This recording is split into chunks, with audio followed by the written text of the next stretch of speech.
السلام علیکم دوستو خانہ کعبہ مسلمانوں کے لیے کتنی اہمیت رکھتا ہے یہ ہر ایک مسلمان کو پتہ ہے۔ دنیا کے ہر ایک شخص کو پتہ ہے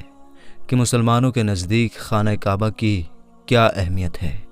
میرے دوستو، خانہ کعبہ مسلمانوں کے دلوں کی دھڑکن ہے۔ ساری زندگی جو شخص روزانہ 5 بار کعبہ شریف کی طرف قبلہ رخ ہو کر نماز پڑھتا ہو تو اس کا دل کیوں نہیں چاہے گا کہ جس طرف وہ اپنا چہرہ کر کے نماز پڑھتا ہو اس کعبے کا دیدار بھی اس کو نصیب ہو جائے۔ لیکن میرے دوستو، ذرا آپ سوچئے کہ اگر کعبہ شریف جو اللہ کا گھر ہے اور جس کی حفاظت کی ذمہ داری بھی خود اللہ تعالیٰ نے لی ہے، اور جس جگہ سے ساری دنیا کے مسلمان بہت محبت کرتے ہیں، اگر کوئی شخص اس کو گرا دے تو کیا حالت ہوگی، کیسا لگے گا اور یہ منظر کیسا ہوگا؟ جی ہاں دوستو، ایسا بھی ایک وقت اس دنیا کو دیکھنا ہے،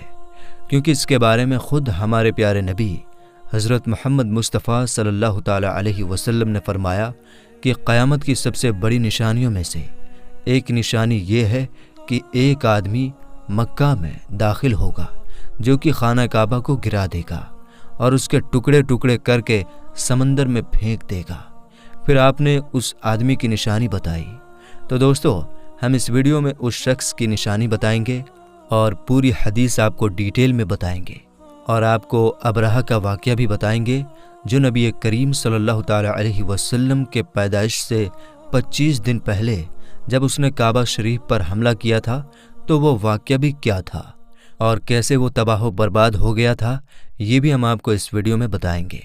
تو اس ویڈیو کو آپ آخر تک ضرور دیکھیے گا۔ تو چلیے بنا کسی دیری کے ہم اپنی ویڈیو میں آگے بڑھتے ہیں۔ دوستو، حضور پاک صلی اللہ تعالیٰ علیہ وسلم کی پیدائش سے صرف 25 دن پہلے یمن کے بادشاہ ابرہہ نے ہاتھیوں کی فوج لے کر کعبہ شریف کو گرانے کے لیے مکہ پر حملہ کیا تھا۔ اس کی وجہ یہ تھی کہ ابرہہ نے یمن کے دارالسلطنت سمورہ میں ایک گرجا گھر بنایا تھا، بہت ہی شاندار عالیشان گرجا گھر بنایا تھا، اور وہ یہ چاہتا تھا کہ لوگ خانہ کعبہ میں حج کرنے کے بجائے یمن آ کر اس گرجا گھر کا حج کیا کریں۔ جب مکہ والوں کو یہ معلوم ہوا تو قبیلہ کنانہ کا ایک شخص غصے میں لال ہو کر یمن گیا اور وہاں کے گرجا گھر میں بہانہ بنا کر گھس گیا، اور اس گرجا گھر میں جا کر اس نے پاخانہ پیشاب کر دیا، یعنی گندگی کر دی۔ اور جب ابرہہ کو اس بارے میں پتہ چلا تو وہ غصے میں پاگل ہو گیا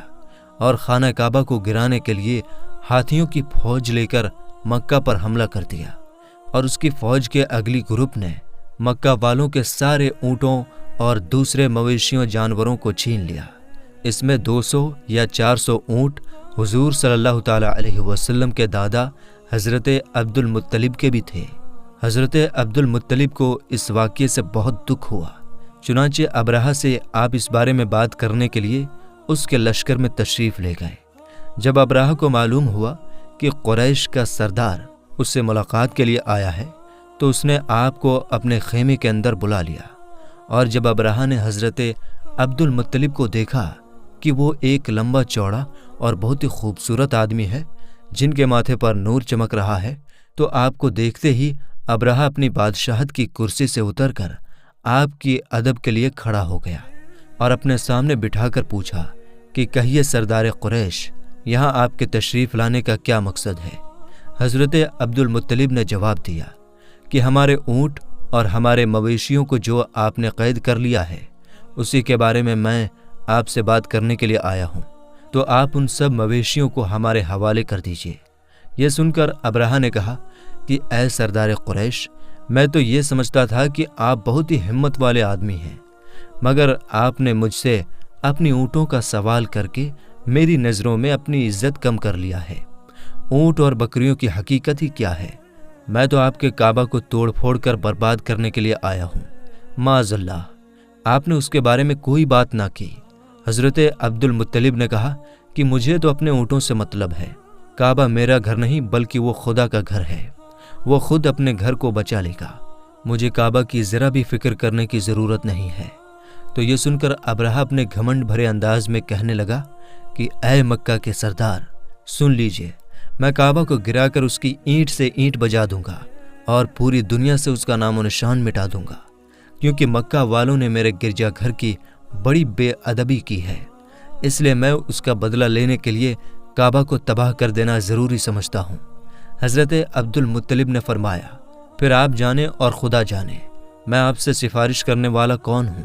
اس بات چیت کے بعد ابرہہ نے سارے جانوروں کو واپس دینے کا حکم دے دیا،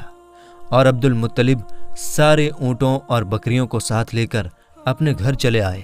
اور مکہ والوں سے کہا کہ تم لوگ اپنے اپنے مال اور جانوروں کو لے کر مکہ سے باہر نکل جاؤ، اور پہاڑوں کی چوٹیوں پر چڑھ کر وہیں کہیں چھپ کر پناہ لو۔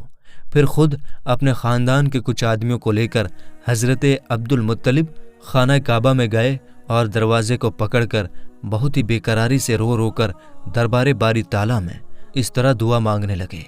کہ اے اللہ، بے شک ہر شخص اپنے اپنے گھر کی حفاظت کرتا ہے، لہٰذا تو بھی اپنے گھر کی حفاظت فرما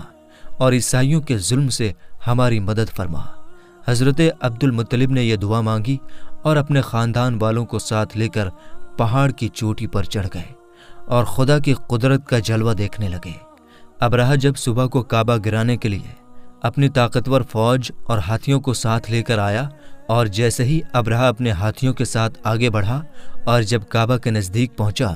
تو اس کا ہاتھی، جس کا نام محمود تھا، ایک دم سے بیٹھ گیا۔ ابرہہ نے اس کو بہت مارا اور بار بار للکارا، مگر ہاتھی نہیں اٹھا۔ اتنے میں اللہ کا عذاب ابابیل چڑیوں کی شکل میں آیا،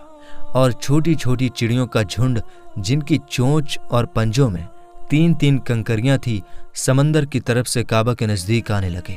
ابابیل چڑیوں کے جھنڈ نے ابرہہ کی فوج پر اس طرح زور و شور سے کنکریوں کی بارش شروع کر دی کہ دیکھتے ہی دیکھتے ابرہہ کے لشکر اور اس کے ہاتھیوں کے چتھڑے اڑ گئے،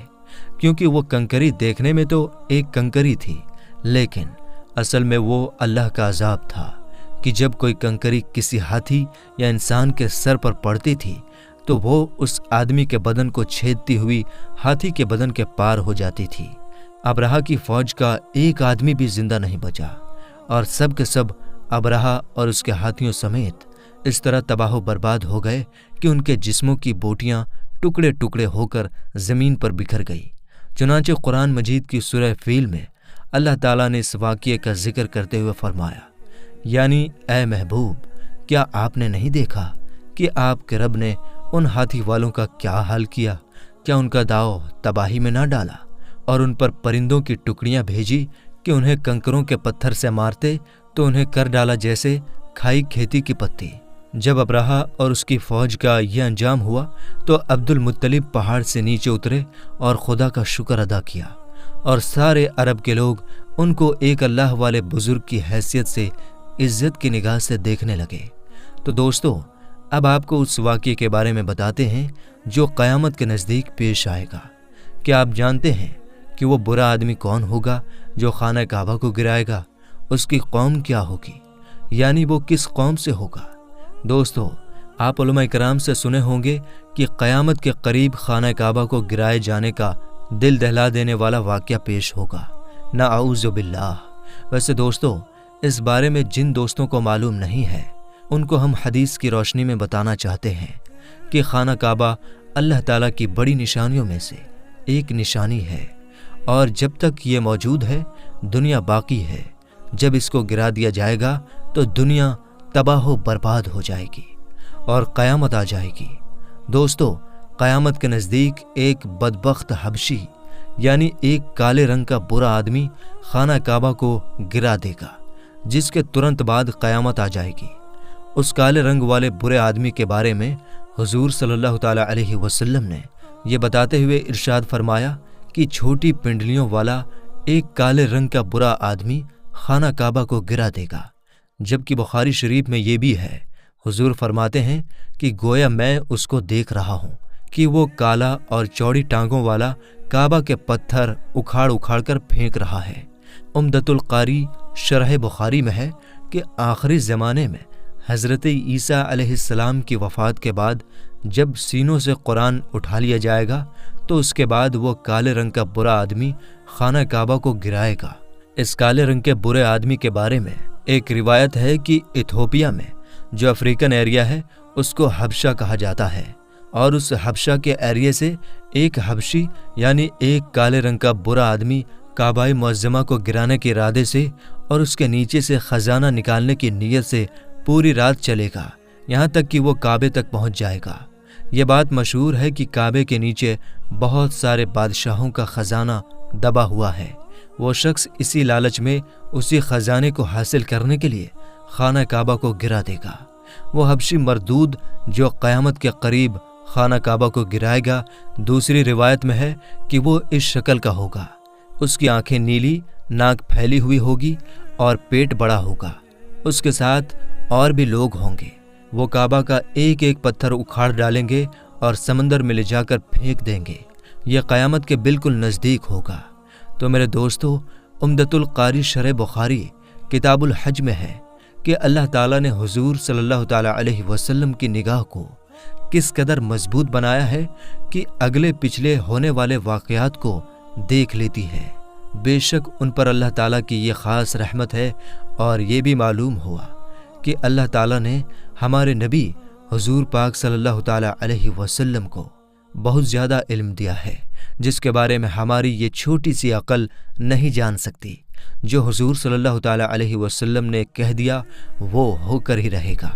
سورہ نجم کی آیت نمبر 3-4 میں اللہ تعالیٰ فرماتا ہے، اور وہ کوئی بات اپنی مرضی سے نہیں کہتے بلکہ وہ وہی کہتے ہیں جو انہیں اللہ تعالیٰ حکم دیتا ہے۔ میں نے کچھ علماء سے سنا ہے کہ اللہ تعالیٰ کے علم کے مقابلے میں نبی کریم صلی اللہ تعالیٰ علیہ وسلم کا علم ایک قطرہ ہے، مگر ایک قطرہ ساری مخلوق کے لیے ایک سمندر ہے۔ حالانکہ ہم یہی نہیں سوچ سکتے کہ اللہ تعالیٰ نے انہیں کتنا علم دیا ہے، تو ہم اللہ تعالیٰ کے علم کے بارے میں کیا جان سکیں گے؟ نبی پاک صلی اللہ تعالیٰ علیہ وسلم نے ہمیں پچھلی امتوں کے واقعات کے ساتھ ساتھ آگے پیش آنے والے واقعات کے بارے میں بھی بہت بتایا ہے۔ اللہ تعالیٰ سے دعا ہے کہ اللہ پاک ہمیں نیک کام کرنے کی توفیق دے اور برائیوں سے دور رہنے کی ہمیں ہمت اور توفیق عطا فرمائے۔ آمین یا رب العالمین۔ میرے دوستو، کمنٹ باکس میں آمین ضرور لکھیے گا۔ کیا معلوم کس کا لکھا ہوا آمین کب قبول ہو جائے۔ اگر ویڈیو آپ کو پسند آئی ہو تو لائک کرنے کے ساتھ ساتھ اپنے دوستوں رشتہ داروں میں ضرور شیئر کیجیے گا۔ ملیں گے اگلی ویڈیو میں۔ السلام علیکم۔ اللہ حافظ۔